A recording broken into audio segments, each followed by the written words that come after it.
Hello, he's Matt, I'm Nat, and we got your geek news right here. And this week it's a review of Transformers, and I've got to be the one to apologize that we didn't do a preview of it, but as someone who held the Transformers so dear to my heart as a child, I couldn't help but want to go into this movie spoiler-free. I didn't want to see anything, I was ignoring trailers. He was actually kind of, I'm gonna say lame, because we'd be sitting in the theater, and the trailer would come on for Transformers, and he would actually make a point of eating the popcorn while looking down, just not to see to see the trailer. Yeah. So anyway, we finally have seen the movie now. We've seen it now, and it's time to review. We're going to break it down into a few elements of the film as a movie, and then we're going to break it down as an adaptation of my beloved Transformers. Last night at the station, you told the officer your car transformed. This is a total misunderstanding, that my car had been stolen. Really? But it's fine now because it's back. Well, not by itself. Well, no. Because cars don't do that, because that would be crazy.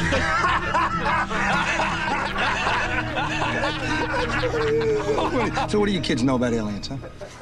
Alright, so first up, we've got the cast.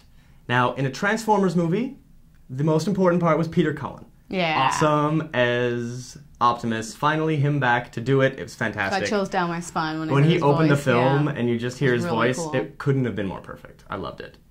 Humans? Shia LaBeouf, I thought, was pretty swell. He Yeah. was so goddamn awkward, but it just made it realistic, I suppose. Yeah, it was really cool. I wasn't sure what to think of this kid because, I mean, he gets to play Indy's son, he gets to play Spike, like so many reasons for me to be jealous of this guy, but he was really good. He's pretty good. I totally dug Michaela. She, you know, besides the obvious that she was super hot, she was useful as well. I mean, she had the whole mechanic thing going on about her. Yeah, And we'll get back to that. It's kind of cool. Now, unfortunately, the cast was really good. Too good. There were so many humans in this movie, there was no room for Transformer character development. Which, you know, it made it hard to care about anyone but Optimus and Bumblebee. That was about it. If the movie was named People Who Know the Transformers, it would have really hit the mark, but I think they lost it in characters. Definitely. Possibly.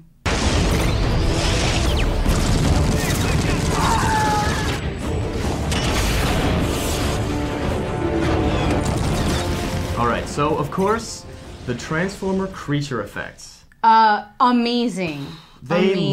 looked beautiful. The complexity was a real issue. They went from the boxes to Right. being like these Millions of really pieces. fluid, living-looking creatures. But it made it look really real. it was awesome. And the animation was great. Oh, like Jazz, yeah. You know, how he break dances to transform. Yeah, How cool that was badass. is that? But unfortunately, the next thing he does is get torn in half. That's unfortunate. And you know what? Jazz, everyone knows, he's the only black Autobot. He's the Autobot with soul. And they killed him. The token black Autobot dies. That's pretty I'm rough. sorry. That kind of sucked. Yeah. But on the on bad negative, side is it was actually kind of hard to tell who was who. They were or too what was complex. happening, especially in the final battle scene. You know what? In any battle scene, in that Yeah. one between Barricade and Bumblebee, you couldn't see anything. No. It was one of those things where Well, these it was guys so were so complicated, complex. yeah, that it made me wonder how the hell the CG guys even did their jobs. Yeah, Because I was it like, was what insane. is going on? Or it made their jobs really easy because it just had to be glinting metal the Maybe. whole time. And you know what? Especially with 4 new Decepticon characters coming in the last act. That was really just... There's no way to tell who's who, what's what. It was really confusing special effects. Yeah. But when they were standing there in their glory, they were awesome. freaking cool. Feels good. How much? $5 grand. No, not paying over 4. Sorry. Come on, get out the car. You said cars pick their drivers. Well, sometimes they pick a driver with a cheap ass phone. Out the car.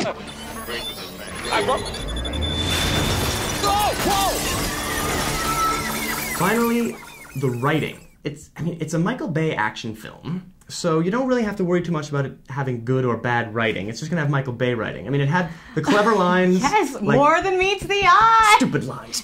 That was great. That was so well delivered. I loved it. And the whole, this is 100 times cooler than Armageddon. Yeah, pretty It was good. nice to have him. Referential Yeah, kind of. more asteroids from Michael Bay. Yeah. And Bumblebee lubricating on John Turturro. Big win. I have to That was admit, I fun. felt a little awkward about it. A little held, awkward. That shot held for a while. And it, It was really a strange, did. like, And what a worm's strange eye view. coincidence that, you know, his gas cap happened to be where his crotch would have Yeah, been when that he was was standing fun. up. A little strange. This wasn't lactating. That would have been weird. Now, on the negative side of the script is that Bumblebee was kind of not included in the whole having a script thing. Because he didn't have a single word until he magically was able to speak at the end, Yeah, which we'll get back to. That was strange that he magically spoke at the end. And I know in the show he does a lot more talking, but I don't know, I have to disagree. I felt that, despite the fact that he didn't really say much, communication isn't just spoken word. It's body language, it's personality, and I don't know. I personally, I mean, I felt bad for him. I really, truly did. I liked the Herbie the Love Bug thing where he was communicating with the radio. Initially, it would be a good way to bring him into being a sentient being. Right. But him not being able to speak and him not having eyes. Like, I remember we got emotional in King Kong because we had King Kong's eyes. Again, He had flashlights. No, I have to disagree. Again, I don't know if I'm just more sensitive to the character, sensitive to characters in movies. I don't know. But I don't know, when those blue eyes were like, to me they were frowning. To me they were goddamn upset when he was being taken by those Secret Service dudes. The S7, yeah. The S7 and... Well, to each her own, I suppose. I don't know. I felt for him. Maybe Matt's just insensitive.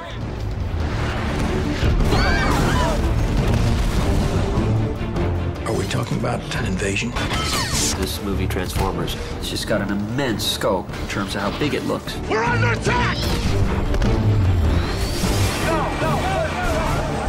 Michael Bay was born to direct Transformers. There's so much action. Mike said he's never done a film with this many set pieces. There's 15 set pieces. That's crazy. We're facing war against a technological civilization far superior to our own. Speaking of feelings, it's kind of hard to describe what the feel of a movie is, but there have been great movies that give a viewer, a universe, a world. It takes you into something different. But this was our world, was it not? Well, yeah, but so was The Matrix, so was Terminator. But this was very derivative to me. It didn't have an original feel to it. It felt like a mashup, derivative film with scenes from Star Wars, scenes from Independence Day, scenes from Terminator, Stargate, Matrix. Yeah, I guess nothing I can see felt that. like, wow, I've never seen that at all before. Like, there were moments in each one of those mentioned movies that I was stunned and amazed by what they had done and the world they created. And in this, everything felt like I had seen it before. That's interesting. Which was kind of disappointing as a movie. I guess thinking about it afterwards, like the aftermath, I might agree with you. But again, I was just so enraptured in the movie that I just thought it was awesome. Cool. Well, that's our movie review. So now it's time for me to get really geeky and give you the kid who grew up in the 80s and loved the Transformers and wears the shirt. Transformers movie review. I will forewarn you that I was not a Transformers geek like Matt is. But you I knew a appreciate bit. it. I have watched the show before. I get some of the little characters and the story development, but by no means am I taking the perspective of Matt here. So here we go.